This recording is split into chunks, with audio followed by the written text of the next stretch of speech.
A tropical storm warning is in effect for Jamaica. This as the area of low pressure over the west central Caribbean Sea becomes better organized while moving closer to the island. It has the potential to develop into a tropical cyclone by Monday morning. This means tropical storm conditions pose a possible threat to Jamaica within 36 hours. The system is expected to become a tropical depression tonight.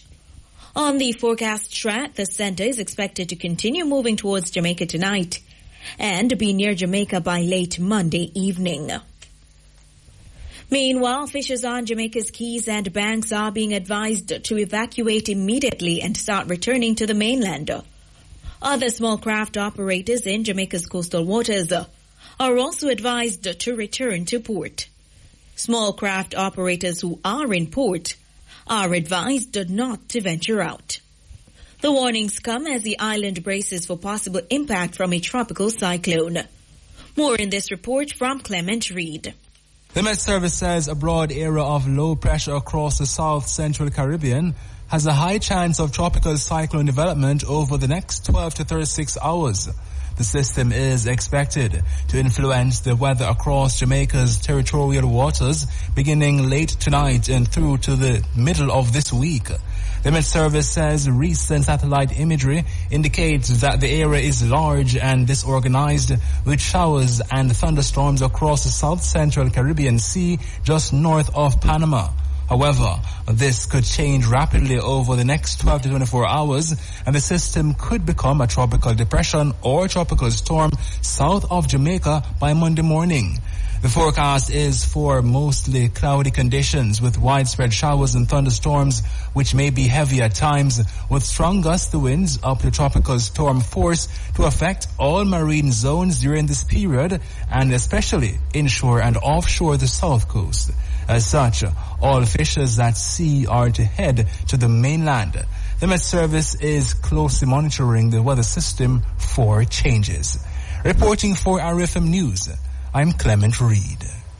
Meanwhile, the Jamaica Public Service JPS says it is prepared and ready to respond to any potential impact the adverse weather conditions have on the island over the next few days. The company activated its 24-hour adverse weather incident command operations at 4 p.m. today to ensure safe and timely responses to outages. JPS President Hugh Grant says the company has already started taking the necessary actions to ensure that teams are positioned to restore supply to affected customers. He notes that while every effort will be made to restore power to affected areas, teams may not be able to respond immediately if it is unsafe to do so. Mr. Grant adds that depending on the severity of the impact of the adverse weather conditions on the power system, restoration could take hours, days, or even weeks. In the meantime, JPS is urging members of the public to stay away from fallen poles and downed power lines. And Telecommunications and Energy Minister Darl Vaz says he has communicated with both of Jamaica's telecoms providers and JPS to outline expected service standards to customers during the next few days. He adds that the resilience and integrity of communications and the electricity grid must improve and remain reliable during weather events. Minister of Local Government and Community Development Desmond McKenzie has expressed hope that the country will not be greatly impacted by the expected showers across the island. A tropical storm warning is in place for the island. Speaking at a church service to launch Local Government and Community Development Month today, Mr. McKenzie said with the recent passage of Hurricane Beryl, he's hoping that Jamaica will be spared any major weather event.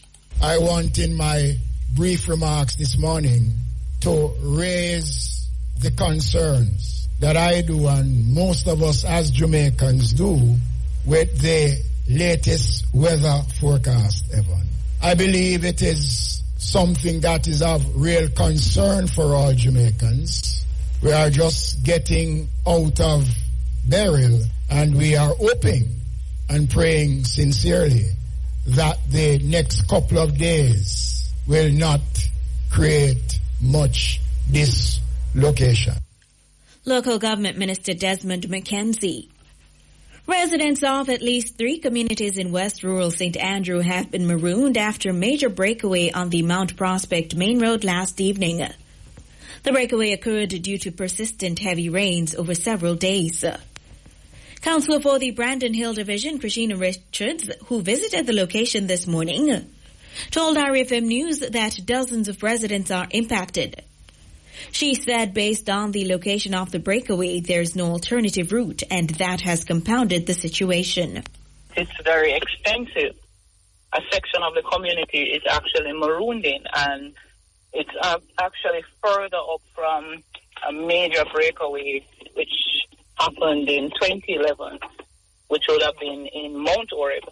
And where this breakaway is, it's in McGlashan, Mount Prospect. This road leads to Brandon Hill, Mount Prospect, Mount Perry, Mount Oreb. It affects, various stakeholders, the churches, the school, children going to school. Everybody in the community is affected by it. Councillor for Brandon Hill, Christina Richards.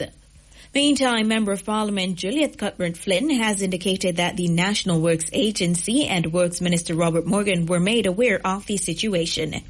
She said they would be sending representatives to evaluate the roadway. A St. Catherine doctor has been charged with rape, forcible abduction and grievous sexual assault stemming from an incident at his home in late August. He's 33-year-old Nigeria Solomon, otherwise known as Isaiah. More in this report from Markelia Rumble.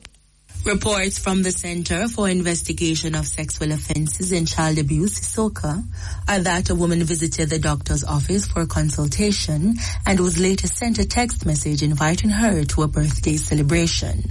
The woman agreed and attended the event. The accused then took the woman to several places in town. At about 12:45 a.m., the woman reportedly asked to be taken home. The doctor allegedly took the woman to his house where he had sexual intercourse with her against her will.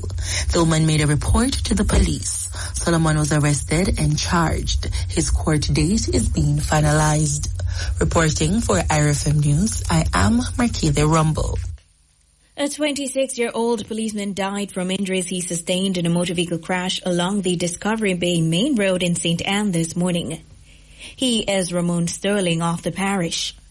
Reports from the police are that at approximately 6:49 a.m., Sterling was driving along the Discovery Bay Main Road heading towards Trelawney. He reportedly lost control of the vehicle, which overturned and crashed in the vicinity of the Ultimate Jerk Center. Police say Sterling was pinned inside the vehicle and had to be cut from the wreckage by firefighters.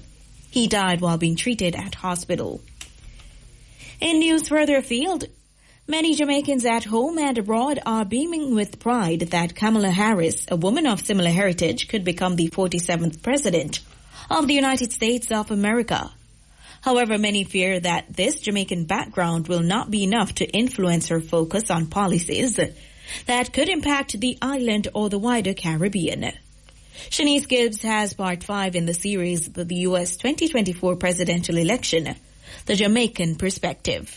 Her name is Kamala Devi Harris, and many have known her as the 49th Vice President of the United States of America since 2021 under its current President Joe Biden. But with Mr. Biden stepping away from the presidential race and endorsing Harris as the next Democratic presidential candidate, her Jamaican roots are once again in the spotlight. As a child, Miss Harris spent many holidays in Brownstown, St. Anne with her family, including her father, economist Donald Harris. Still, many Jamaicans are not convinced that her heritage will have any significant impact on Jamaica or the region if she should best Republican candidate Donald Trump at the November 5 polls. According to one Kingston woman, even if Miss Harris is inclined to push for policies that would benefit the country, it's unlikely they would materialize due to potential backlash from U.S. citizens. People would think that the agenda is not focused on America, but on the Caribbean,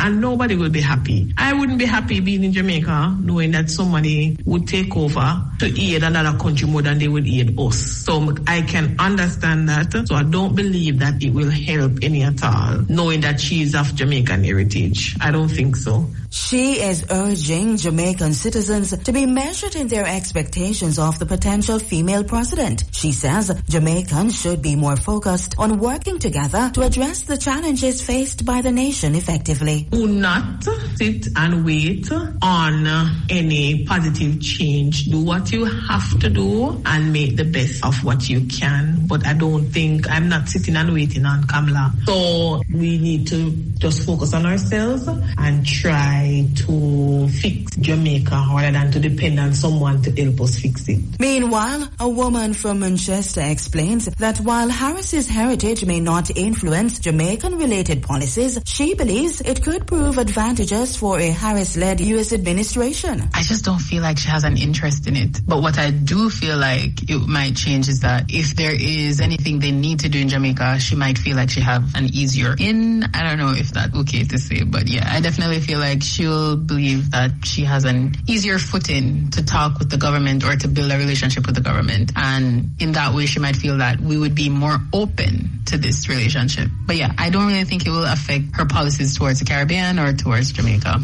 or her interest. But Jamaicans are not alone in their assumptions. U.S. political scientist and associate professor at the Commonwealth University of Pennsylvania, Dr. Jeffrey Bosworth, made similar assertions at a webinar hosted by the University of the West Indies last week. Harris has Jamaican heritage from her father's side, and it may be the case that that helps make her a little bit more sensitive to issues that impact the Caribbean. However, I think it's unlikely that this makes much of a difference. She's not going to spend a lot of extra time on the Caribbean for this reason. She's going to be driven by the key challenges faced by the U.S., and quite frankly, the Caribbean is not going to be a big priority for her administration. U.S. political scientist and associate professor at the Commonwealth University of Pennsylvania, Dr. Jeffrey Bosworth. Reporting for IRIFM News, I'm Shanice Gibbs. And to end this newscast, here's a recap of the main points. Tropical storm warning in effect for Jamaica.